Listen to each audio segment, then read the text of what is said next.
Gale St. John come out. And one of the more interesting thing about Gale is how she spells her name, Gale, like a hurricane, like a force, and that is certainly what this lady is like. Uh, I like to say that her psychic powers help her to find needles in haystacks, y'all. But I got to tell you, really, we have more than one haystack involved here. What she does is she locates which haystack out of dozens, hundreds, thousands, and then she finds the needle. And she does not do it alone. Her faithful canine companions are invaluable once she gets them pointed in the right direction. So this is the special thing about Gale St. John. She doesn't simply possess psychic powers in spades, which she does, but she also possesses credentials to handle search dogs effectively. And in fact, she's part of an Indiana search team that actually looks for various, for example, bodies or accident victims, what have you. And she is also certified as a volunteer canine handler. And it's quite interesting. She will certainly share some of her stories with us tonight. Her dogs are nationally credentialed animals, so they are in effect quite expert themselves in locating lost things, locating hidden things, things that have disappeared, things that obviously are valuable and need to come home. So tonight, once we get Gale on, she'll explain to us for her various travels across the globe and how on earth she does this amazing thing. Because I got to tell you, folks, most psychic detectives, what they do is they call the police and ask to be involved in the investigation. Let me help. Let me help. Gale St. John actually goes to find the body first, and then she calls the police to come in and conduct their investigation. She has a website, obviously. You can find her at psychicgalestjohn.com. And as I've mentioned, she spells her name as Gale and not Gail. So she's Gale St. John. Very interesting lady. And she also is an author of many books. Well, one in particular that is quite interesting. We'll be talking about that tonight. That book actually details a lot of her stories as well. So if you're interested in all things criminological, if you're interested in mysteries, for example, then tonight should be a pretty good show. And we are definitely working on getting her out here now. And again, Gale St. John. Hello, Gale. Are you with us yet? We're trying to establish. I am.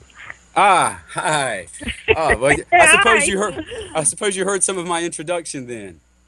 I did. I got a chance to listen to it. It always sounds a little strange to me. Well, we're definitely very happy to have you here tonight. Let's go ahead and get started. So would you mind describing your procedure a little bit? Like, for example, how do you get started on a case? Are you called out, or do you get an urge, or how does it happen?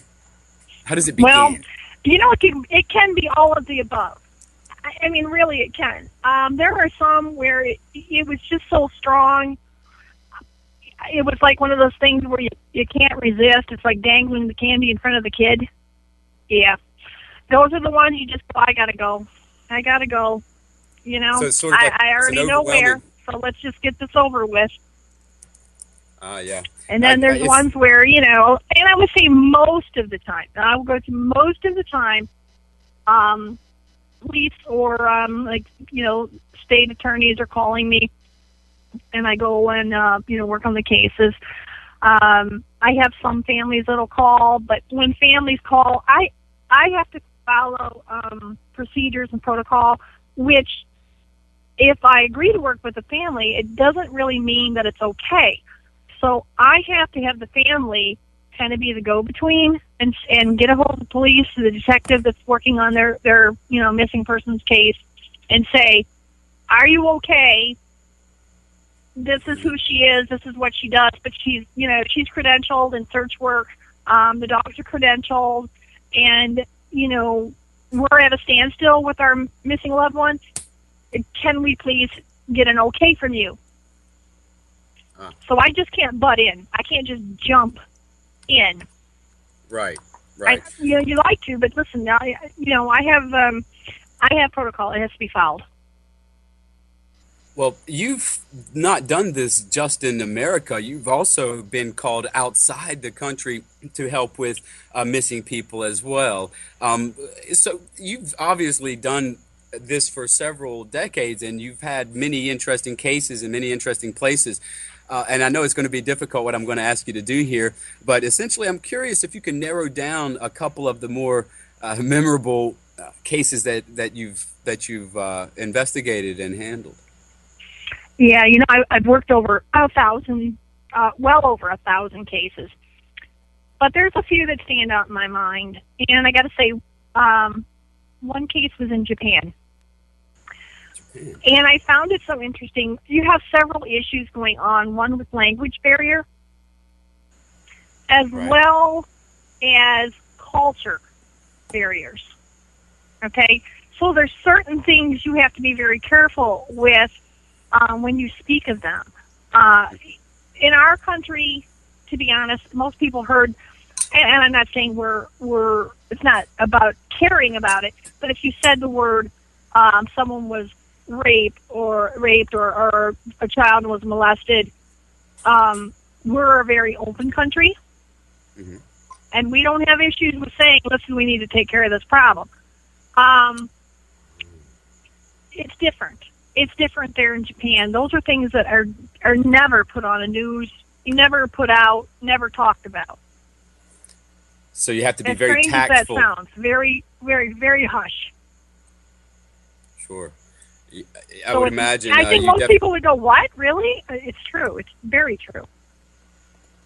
So you've traveled to Japan to hunt for the missing as well. Any other interesting? I've been to Japan 3 times hunting for different people. They've actually paid for me to go there and find them. So it's, like I said, cultural differences. You do begin to understand the language barrier. It's really not a barrier. Did you find the police to be hostile over there or trying to block your work? Not really. Surprisingly, not really. They had given up and were open to anything at this point, and the mother of the one missing girl was open to it. Her name was, I can mention it, just I'll give the first name. Her name was Yayoi. And so she asked me to, help, and then, of course, the Asahi TV got involved and went to the police and said, can we, bring her here?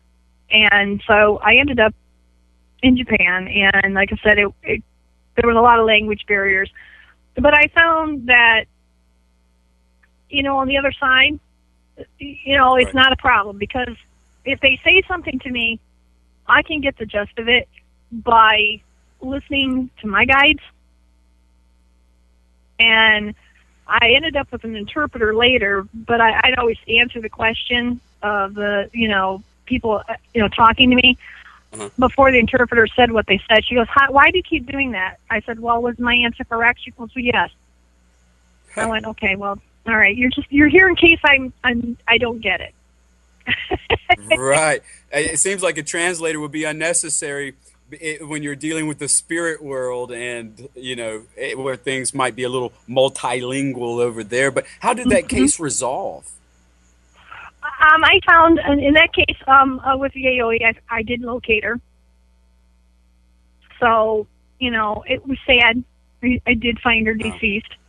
You did find... Now, this was a very cold case. As you said, the Japanese authorities had given up on this. Right. So, it was sad, and it was hard to see the mother. Sure. So sad. And I hugged her, and we both cried. And cried. And, it doesn't have to be someone I know. The feelings are there, and if you're any bit of a, you don't even have to be psychic or sensitive in any way to feel that pain of someone else's, that loss. Well, so it's about compassion, and you really do have to have a lot of compassion to do this. And there's times when it just really hurts. May I ask, what sort of, do you establish some sort of a relationship with the deceased or with the missing person? Is this possible? Or is that sort of brokered by your spirit guides? Are they the ones directing you? You know, it's both ways. I mean, to be Huh. honest with you, it's both ways. Sometimes I'll hear more from guides repeating things to me, and sometimes I have the victim come direct.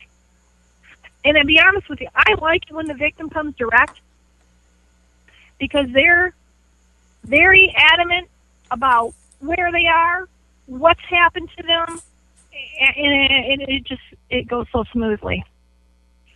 Do you think there's a relationship between the manner in which the victim went missing and died and the enthusiasm that their spirit has? For example, if someone runs away and they encounter a bad fortune, is it possible that maybe their spirit is still wanting to stay hidden someplace, or perhaps in other words, I guess I'm asking if there could be some, if you have any, I guess, an educated guess as to why certain spirits are more vocal and why others, seem to be more shy. I think so. I mean, I really, in one case I had that really stands out was a case in Arizona. And this is where, when I was doing the Larry King show years ago, he said that, I was the first one to actually save a life.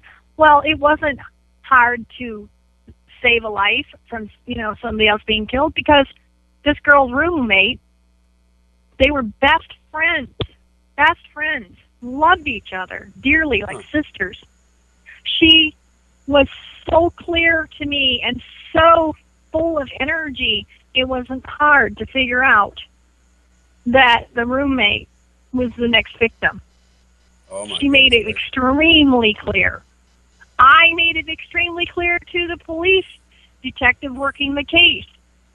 He was able to prevent her from going out on a date. She was going out on a date the next day with this guy. My goodness gracious, that is kind of chilling, if you Yeah. ask me. It seems to me as if there's been a long history of the police at least being friendly to psychics. It's almost as if they're very open-minded. I wanted to ask you, what's your relationship usually like with other emergency workers? It goes, you do get your kind of hostile ones at times that don't want you there. But generally, if I'm called out, it's a welcome thing. I mean, You they're call happy, and some may be skeptic. I do have some walk right up to me and go, listen, I'm 100% skeptical. And generally, my answer back to them is, I am too. That's So excellent. when I find them, then I'm going to believe myself. I think that's a great attitude. I I think can't be. It's not 100% science, so I'm skeptical Right. too. I'm hearing all these things that I'm following what I'm told. So this actually raises another question for me. I'm very curious about what sort of sensory apparatus guides you. Is this an olfactory thing? Do you pick up smells, or is it purely visual or auditory? Can you describe the I'm sensory laughing field? because it's like all of them, but every case is different. But I will say, when you say pick up smells, it's not a real smell. Okay, I mean, if I'm smelling somebody that's 10 miles from me, it's I might be picking up a perfume they wore, and it may lead me closer to them. I also use people's electrical force that we all have. It's like our DNA. I always tell people that's your thumbprint DNA, because that electrical force that you leave behind, because we are electric, is like a cell phone wave going through the air. Okay, you can't see your cell phone wave. You can't see all these waves going through the air, and some people can't feel it. But you can pick up people the same way that a cell phone is picking up another cell phone or another phone. Sure. You can feel that, and once you can find that particular vibration, just like a bloodhound would find that particular person's scent on the ground, I will search for that person's particular signature electrical force. And I will keep following it. And if I lose the trail, and I do, I'll move a little bit more, to the left, to the right, and seeing what street did they go down. Where did they go? And keep following. And for everybody listening, I just want to emphasize again, you can visit Gale St. John at her website, Psychic Gale St. John. You can pick up her book there, Missing and Presumed Dead. I mean, if you like, for example, Investigation Discovery Channel, then you're going to love to read this book, I tell you. So anyway, moving on, Gale, I wanted to mention your book so that people would know that you have that out there in case they are hungry for more after this show, which I guarantee that they will be. I mean, if you're into this sort of stuff, then it's just highly fascinating. Well, one thing I definitely want to ask you is, do you ever pick up any details on offenders? You talked some about, helping that one girl's roommate avoid almost a certain tragedy there.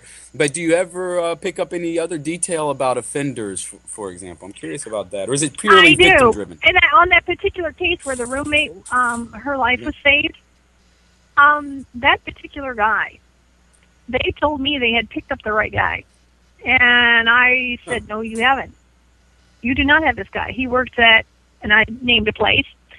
And the police ended up going there and questioning him. But I said, when you're questioning him, I said, this guy is going to try to hurt you, and he's going to be very calm, cool, collected. You're never going to expect this.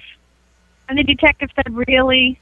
I mean, that was that kind of really kind of sound, Yeah, not taking you seriously? Or I was like, well, just heed this warning. Yeah. Because I'm really picking up on this vibration, and he goes, we don't even know if we have the right. You're telling us this guy works, at this place. He goes, and so the roommate is saying that's the guy she was going to go on a date with. He goes, well, we don't have any proof. I went, just be careful. And I said, he's actually going to admit to what he did. He did admit that he was going to kill the roommate. He did admit to killing her friend. And then all of a sudden, without warning, he swung a punch at the detective and put his fist right through the wall.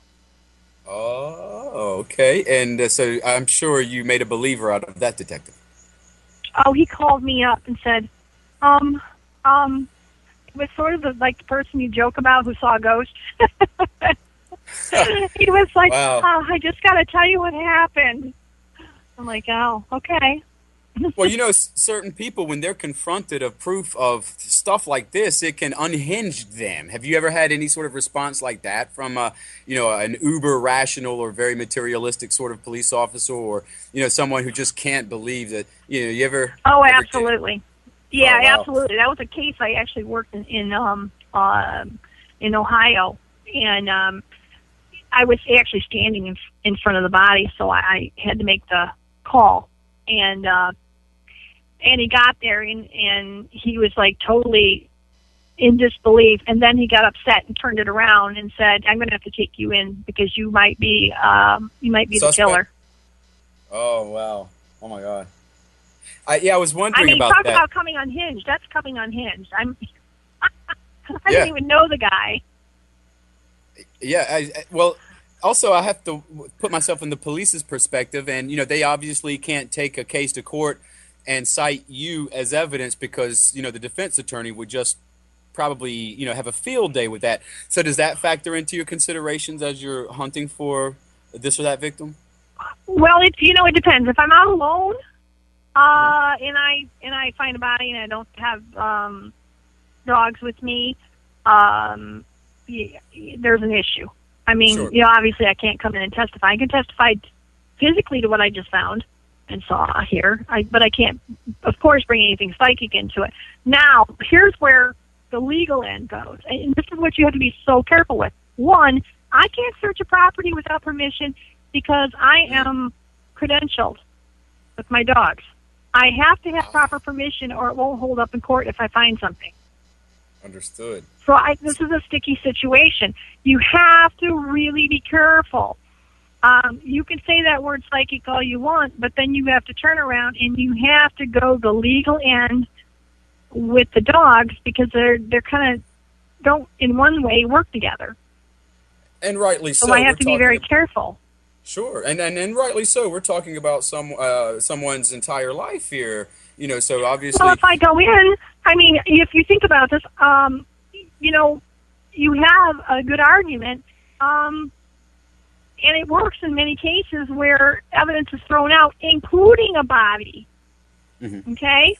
All evidence or whatever was found can be thrown out if I was there searching without permission. For one thing, the dogs their credentials are no good unless a police officer is present. Now, once there is because the police officer present at the time that my dogs make the find, then I now have to go to court and testify along with that police officer, and I have to produce my entire last year of training records. All my certifications, along with what happened step by step by step by step. Full report, basically written in military form and times and everything. It has to be extremely technical for the courts. That's a consideration, I think, of psychic detective work that a lot of us really don't think about. You know, the legalistic end of it. It is. It really isn't. But I'm going to tell you something.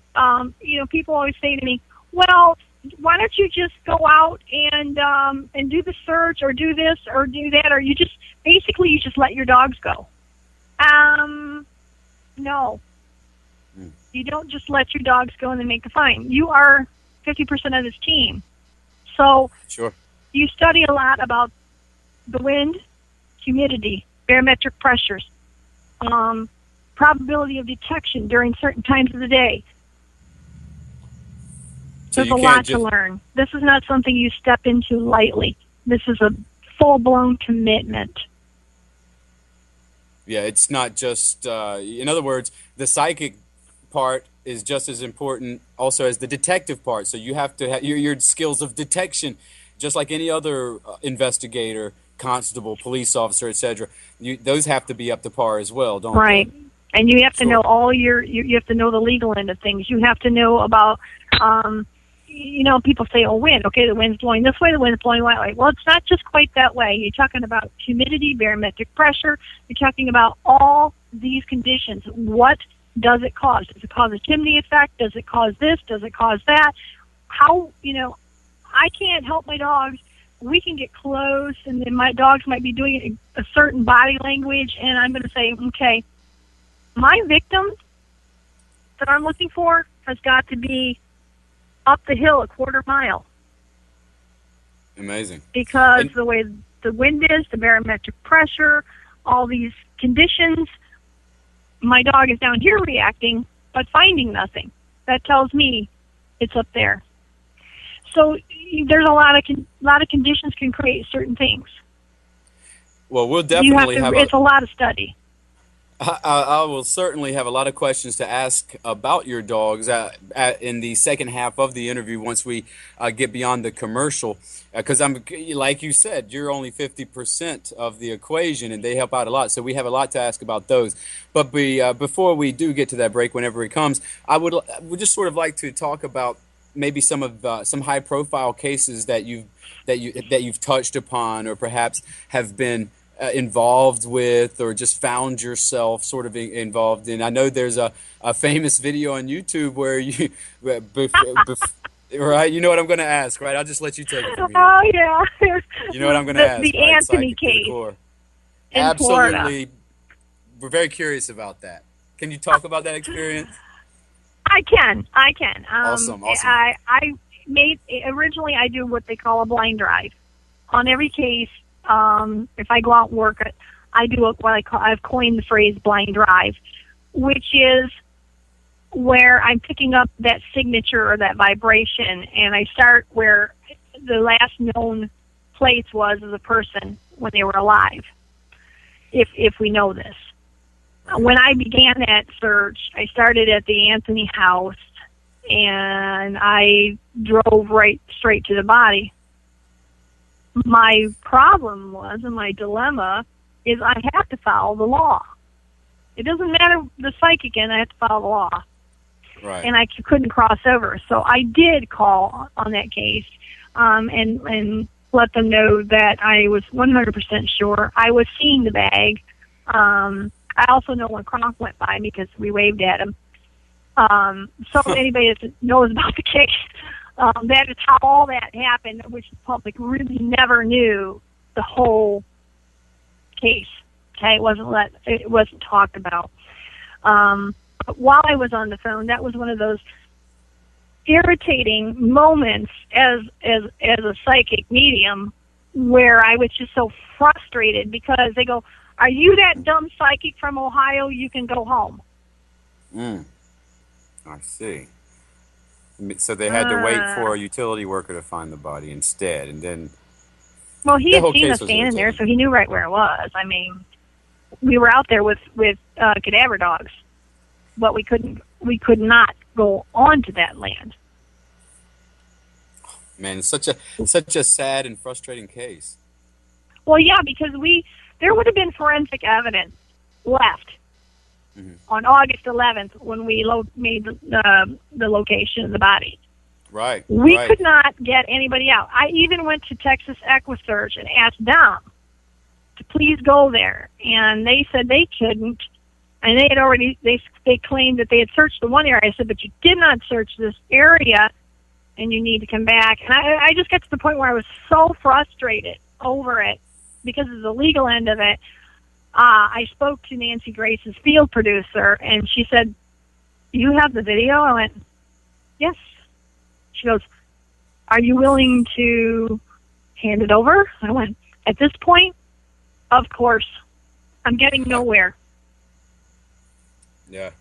And I let them have it. And, you know, of course, we know that by December 11th, how many months is that? You know, yeah, do the math. Sure.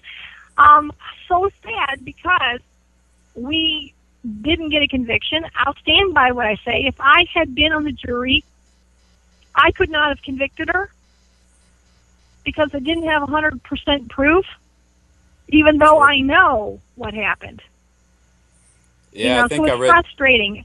August 11th, we would have got incriminating evidence. Sure. Yeah, and the poor little girl would have been in better condition for the for the medical examiner up there, perhaps. Absolutely. Oh man, that's and that at must this time, have been. I'm actually going to go back to school for forensic entomology. Whoa! Not satisfied with achieving so much, you're going to push for more. That's outstanding. Forensic. Can you tell us what that is? I am like saying, you know what? If I get ticked off, I go back to school. Go back to school. Awesome. Well, can you tell us? That sounds fancy. What is that? Well, forensic entomology is actually just I'll dumb it down. It's about the bugs and larvae that are on a body that tell you how long that body's been there. It tells you the whole story. Like bugs enter the cavities first, and larvae will be in certain stages. But all these things will be in certain stages depending how long the body's been there, and that'll tell you the whole story. It'll even tell you where the injuries were, because they'll get in those first. That's amazing. That's so forensic entomology is just an amazing subject. I mean, these are things that they use, with like on CSI and all that kind of stuff. Well, that makes sense to me because you've been doing this for so long. It's natural to want to branch out into other areas of criminology and of investigations as well. But also, I was kind of curious too, and I know you probably can't go into details in terms of names or whatever, but if you could tell us generally, have you ever had a problem with family members? Do they ever interfere in the investigation harmfully? I don't know that I want to call it interfering, as I did have one family who kind of got really upset because, I think it came down to more or less they couldn't deal with the fact that their child was gone, had been deceased, and so they really were having a hard time with this. And I certainly understand it, but they became enraged when one of my dogs actually indicated somewhere, which told me there were body fluids there, and they were enraged about it. And I had done a radio show and I kept everything illegal. You know what I mean? I kept it legal. Right. And didn't say, anything that hadn't been announced to the public. But they just weren't dealing with it. So I can't blame them in that way. I totally understand the pain. Sure. I mean, it's a high the emotions are running high, and I would imagine that it could be, just a typical, I guess, or not so typical, but just a job hazard, a natural side effect of what it is that you do. Right. Most of the families, I can honestly tell you, have been wonderful, and I've sat and shed many tears, and some have become very dear friends of mine. Well, Gale, we're going to take a quick 1-minute commercial break, and we're going to be right back. Just want to remind everyone you can find Gale at psychicgalestjohn.com. And remember, she's a Gale like a hurricane, not a Gail. And by all means, you're going to want to pick up her book, Missing and Presumed Dead. That's a gotta read. Be right back in 60 seconds. A new era in psychic services has begun. PsychicAccess.com. You can connect with our psychic advisors by telephone or chat 24 hours a day, 7 days a week. All of our psychic advisors are interviewed, fully verified, and accuracy tested, assuring you quality service. We're living in some very troubled times right now. More and more, the world's problems are affecting us on a personal level. You don't have to deal with this alone. Our highly accurate psychics, caring advisors, and talented mediums can help with situations you are currently experiencing and can let you know what the future may hold for you. All new customers get a free 6-minute reading. All you have to do is register. Why not visit us now and get a free reading at psychicaccess.com. Welcome back to the Psychic Viewpoint with Gale St. John. Gale, we were just talking about some of your investigations and your methods in investigating. Let's talk about your dogs, because they are definitely a very important part of your team. You're psychic, but your dogs also have their own powers. How do they aid your psychism? Well, there's several ways. One, we're very in tune with each other. So could I almost say they're psychic? Sure. Don't you feel that with your dogs? I mean, I ask people all the time, don't you feel in tune with your animals? I really work closely with them in a way of, I really feel what they're thinking, and they feel what I'm thinking. So I have to be careful that I don't, they don't feed off of something. I sometimes actually have to block things out, because I don't want my dogs to pick up on emotions or different things. I was going to ask you about that. Do they get depressed and sad? They can, yeah. They can. Sure, because dogs love human I try beings. to keep things very happy, very light for them. And, if I get frustrated, that goes right to them. And I don't want to send that message to them. Sometimes we work hours and hours and acres and acres and hundreds of acres. It gets tiring and it wears on everybody. But I try keeping them very happy, lighthearted. We'll take breaks. We'll sit down, get water, and do things like that. They look for humans. They're good at finding humans. Have you ever considered about taking your team and finding contraband? Well, that's a police thing. In all reality, looking for all that stuff is most of your police officers and police departments have those types of dogs. What most of them don't have is a dog that does HRD, and HRD means human remains detection. So, and they also don't have dogs that find live humans. Now, they have dogs that will go out and track down someone who's, done a crime, and they'll bring the dog out to track them. But that's a whole different thing. When my live find dog goes out, she's looking for someone who's lost, who is alive. So I have one dog that does live finds, I have 2 dogs that do human remains detection. This is actually and a I'm very training good, my 4th. This is a great opportunity because, so far we've talked about the unfortunate, the lost, the doomed, the people who've been victimized. Let's be a little bit more optimistic, because sometimes you locate the living, don't you? Absolutely. And my one female, her name is Kendall. She trains on what we call rubble piles, and we have simulated disasters. Let's say a tornado hits an area. We have to train in those conditions of houses that have been destroyed and, 2, 3-story buildings that have collapsed. So we have rubble we have to actually climb up on with our safety gear. We'll be wearing 40-some pounds of gear on us and climbing. And then anybody goes to my website, they'll see me with some of my gear on. Yeah, that's the only thing that's missing from your gear is the word psychic on the back of your that would just be awesome. On the back of your emergency jacket. But right? How the cops have, you'll see that and the climbing around. And it's another one of those things we train for, and we're actually part of a district task force in my state, which works with FEMA and Homeland Security. So we are called out and would be called out for any of the disasters that happen, like 911, all those different things. We will be called out for those disasters. And this is what my live dog trains for. So say somebody's buried in the rubble, and they can't call out, but they're alive. So these dogs will climb all over this dangerous collapsed buildings and locate people that are alive.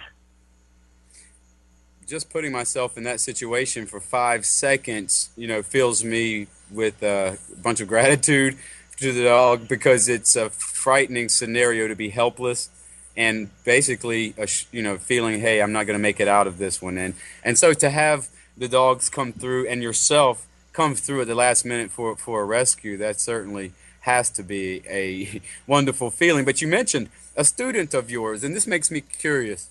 Because I'm curious about the up-and-coming crop, the new crop of psychic investigators. Earlier you described your method as partly tracing out a sort of an electromagnetic signature. And so this is very scientific. It seems like something that could be replicated.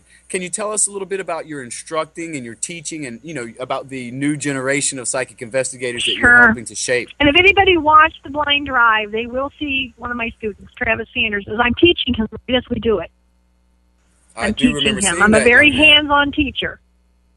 And I said, very good, very good. And you'll see me come back and say, okay, now if I go this way, what are you feeling? And he's like, I got it. I'm feeling it. And that's the idea. I like to take students right out on a case. But I can also take students out when we hide somebody. Because people can find live people too. You don't need a dog always. So if you take and hide somebody, I take a student after they've been out there for a couple hours. I tell them, take a book. They're going to need to wait for a while. The vibration is strong now, just like the scent for a dog. The longer they've been out there, the vibration is stronger.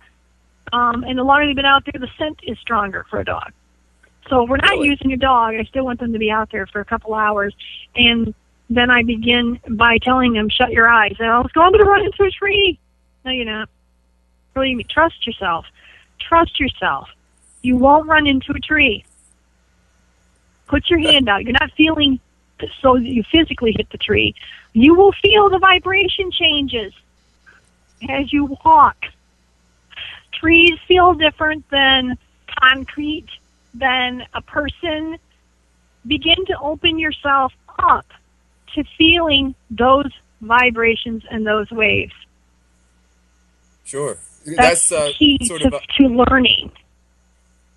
So what we're talking about is like an interference to my force field. Something that's impinging upon my force field, and I detect a presence there. Oh, that's a tree. There's a presence there, and I have to be careful around that presence. I have to take note of that presence so that I don't bust my glasses or break my nose or miss this hidden Victim. We're a very physical people, so sometimes we have a hard time. And I have to tell students, stop looking with your eyes. Those aren't going to help you.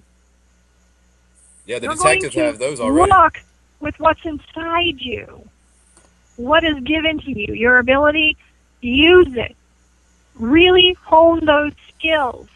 So, like I said, I take the students out and actually do these things. That's the only way you really learn. And that's when you begin to trust yourself and know that you've walked up to a tree and you can go, oh, what a feeling this gives off. Wow. Just running my hand 6 inches from it, I feel so different. And now I move to the next tree. It's similar, but different. That's, can be because it's a different kind of tree. Huh. All things have different vibrations. When you become more and more sensitive to it, you can put a blindfold on and walk through the woods. You'll be fine. You'll find the person. What do you look for in a student?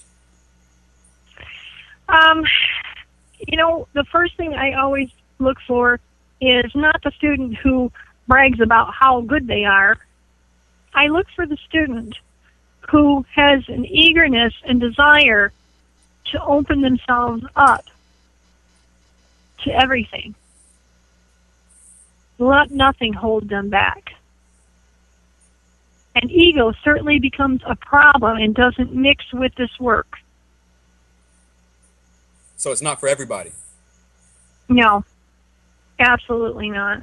I've come across some very egotistical people, and I'll honestly tell you their abilities are good, but when that ego steps in, it's like a complete conflict, and it becomes their actual tool that blocks them.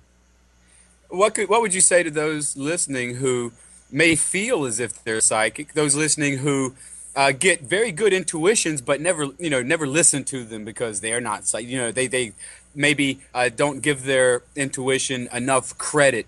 What can you say to those folks who may feel as if they don't have any aptitude for increasing their psychism? I tell people every day we're all born with an ability. Sure. Just like animals, we are animals. Animals know when they're becoming prey. They know when to run. They know when someone's watching them. They know all these things. So do we. We just have to tune in. Now, not everybody is a mathematician. I'm terrible at math, okay? But there are some people who are mathematicians, okay? So all of us aren't going to have the same degree of ability. Right, that's for sure. Take the skills that you do have and work with them. Listen to your intuition, your feelings. These things will never steer you wrong if you use them in your everyday life. They're there to help you to get through life. It is a very strange and helpful calculus indeed for us. But I want to ask you this. If you think of offenders versus victims, what do you think about the notion that maybe the victim did not listen to their own psychic powers or psychic feelings or spirit guides, whereas the offender perhaps did follow a psychic instinct? What do you think about that notion? Does that feel like nonsense maybe, or does it feel like maybe it could be because I know people that have been in this situation, or different situations. They lived through it, but they were lucky to have lived through it. But, I will say that, yourself, you ever sat somewhere and knew somebody was staring at you? I sure have. And you work with it, and then others will say, oh, that's nonsense. I'm just being, silly. Always follow those instincts. And if they do, sometimes these people would still be alive. Now, do I say that, say the murderer has an ability? Listen, it just doesn't say that only somebody that's good can have this ability. Mm-hmm. So, by the same token, that person can find their victim a lot easier. Right. By saying, "Ooh, this person is going to be the right victim," because they do not listen to their inner self. Right. I feel like I can really wrap them around my finger and get them where I want them. And meanwhile, the offender is accustomed to paying very close attention to his instincts and the gurglings of his intuition. He knows to trust his instincts, doesn't he? That's very scary. And this is where I talk about serial killers. They're often very in tune, and it's a shame. They're very in tune, and they use their ability the wrong way.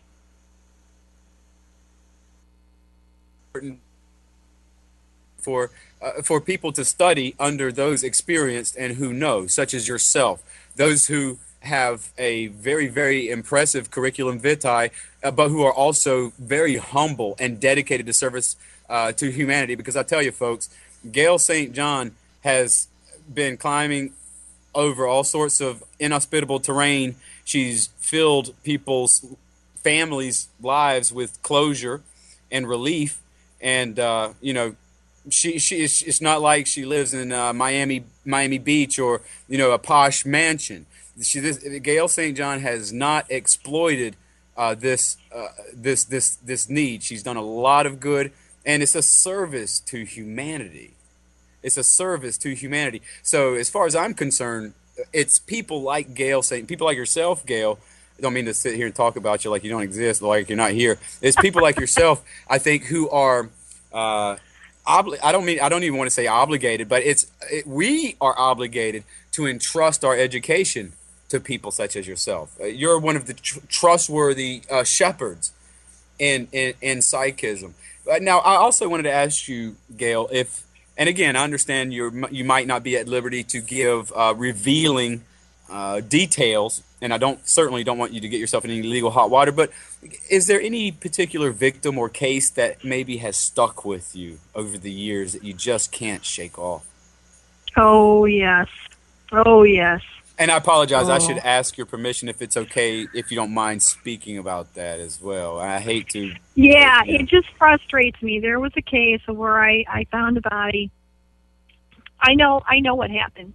Okay, I named names. I know what happened. And there's no way, even the family said, how could you know those names? Well, it's, to me, that's a dumb question. To them, they're like, wow. But I had the victim tell me these things. But what frustrated me the most is it was a rushed autopsy. A lot of mistakes were made. And what I'll do, not meaning to sound gruesome, but, autopsies are supposed to be clearing what, and telling us how this person died. Well, they said he died from an overdose. He was a drug addict, but he had an overdose of Tylenol in his system. That doesn't go with smoking crack. So they claimed that he had committed suicide.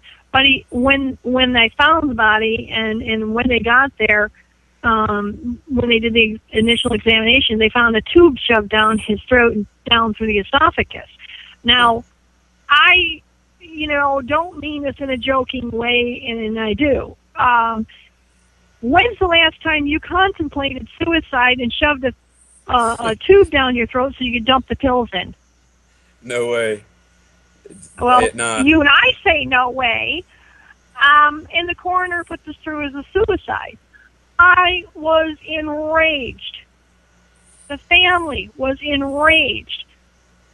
They fought this for 3 years, and finally they removed it and said, unknown, undetermined. The death was unknown, undetermined. It's difficult to intubate yourself. There's a gag reflex.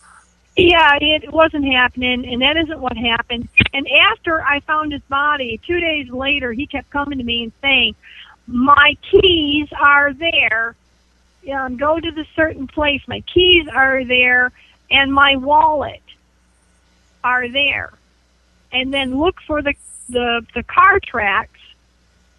And so the family was able to go down there, find the keys, his wallet. Now, the police had done a clean sweep, they said.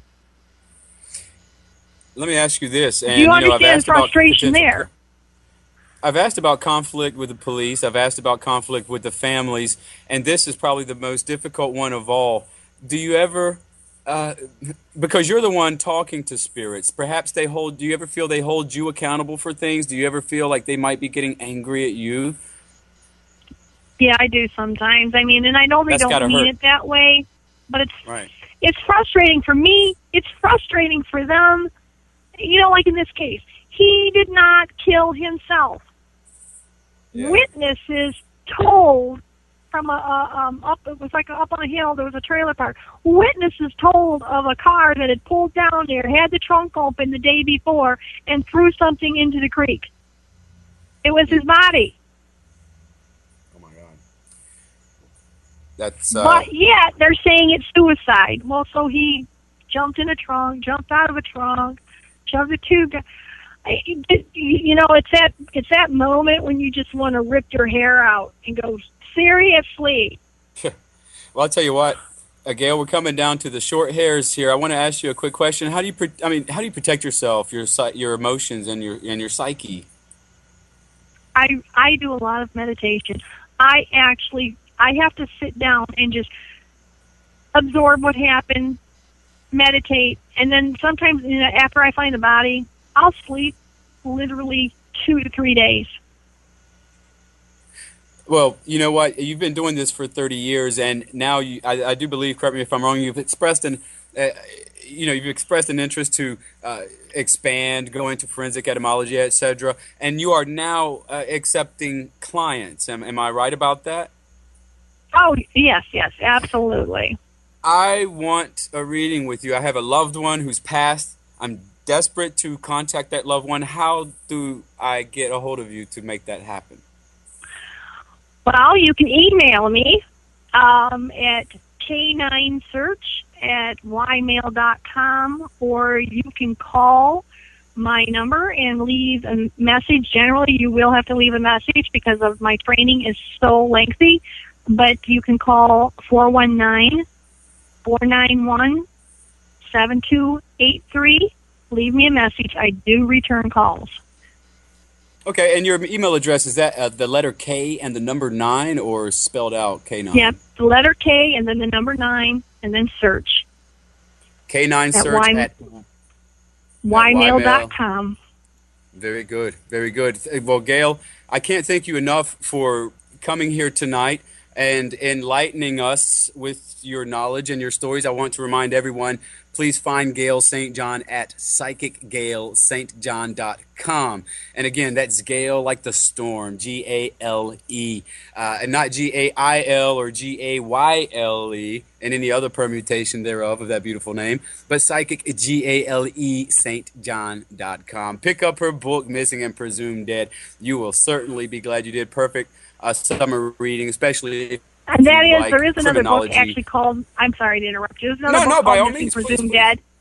But if you look for Missing and Presumed Dead, a psychic search for justice, or you can just put on, if you're doing Amazon, just put in Gale St. John and my book will pop up. Beautiful, beautiful. You and cannot there is a go. Kindle edition.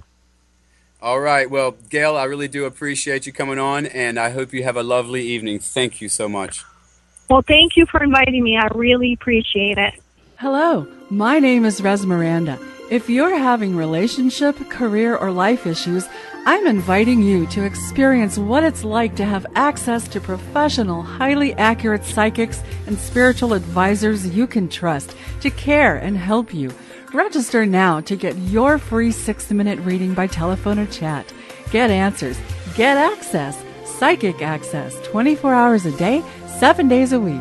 PsychicAccess.com. You've also been called outside the country to help with missing people as well.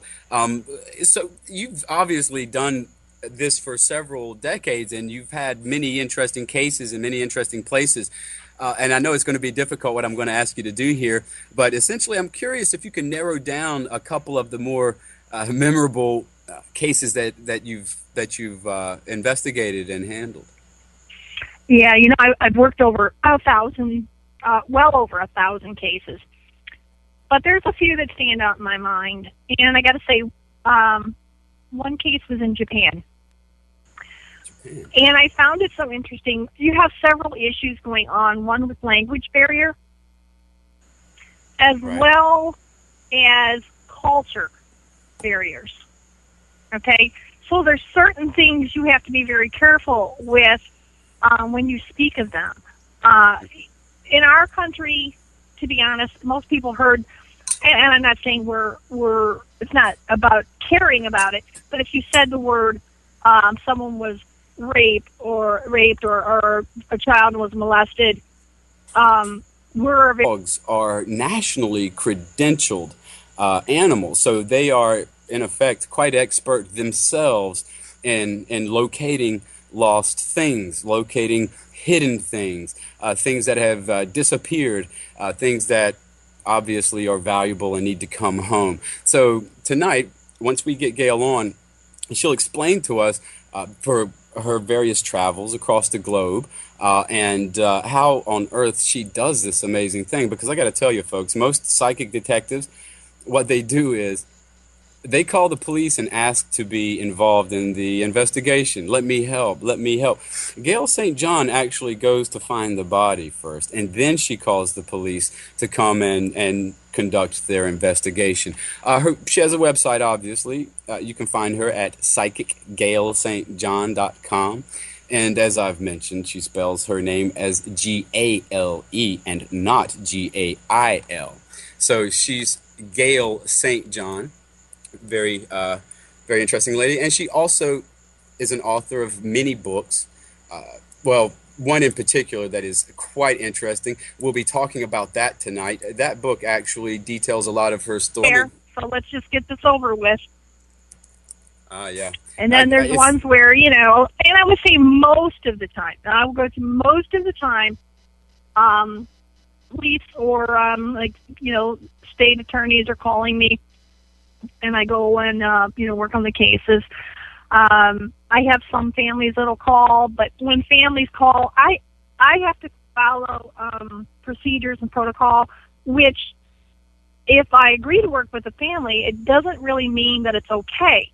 So I have to have the family kind of be the go-between and get a hold of the police, the detective that's working on their missing persons case, and say, are you okay? This is who she is. This is what she does. But she's credentialed in search work. The dogs are credentialed, and we're at a standstill with our missing loved ones. Can we please get an okay from you? So I just can't butt in. I can't just jump in. Right. You like to, but listen. I have protocol. It has to be followed. Well, you've not done this just in America. Gale St. John come out, and one of the more interesting thing about Gale is how she spells her name, Gale, like a hurricane, like a force, and that is certainly what this lady is like. I like to say that her psychic powers help her to find needles in haystacks, y'all. But I got to tell you, really, we have more than one haystack involved here. What she does is she locates which haystack out of dozens, hundreds, thousands, and then she finds the needle. And she does not do it alone. Her faithful canine companions are invaluable once she gets them pointed in the right direction. So this is the special thing about Gale St. John. She doesn't simply possess psychic powers in spades, which she does, but she also possesses credentials to handle search dogs effectively. And in fact, she's part of an Indiana search team that actually looks for various, for example, bodies or accident victims, what have you. And she is also certified as a volunteer canine handler. And is quite interesting. She will certainly share some of her stories with us tonight. Her dog stories as well. So if you're interested in all things criminological, if you're interested in mysteries, for example, then tonight should be a pretty good show. And we are definitely working on getting her out here now. And again, Gale St. John. Hello, Gale. Are you with us yet? We're trying to establish. I am. Ah, hi. Oh, well, Hi. I suppose you heard some of my introduction then. I did. I did. I got a chance to listen to it. It always sounds a little strange to me. Well, we're definitely very happy to have you here tonight. Let's go ahead and get started. So, would you mind describing your procedure a little bit? Like, for example, how do you get started on a case? Are you called out, or do you get an urge, or how does it happen? How does it Well, begin? it can be all of the above. I mean, really, it can. There are some where it was just so strong. It was like one of those things where you can't resist. It's like dangling the candy in front of the kid. Yeah. Those are the ones you just go, I gotta go. I gotta go. So it's sort of like I it's an already know overwhelming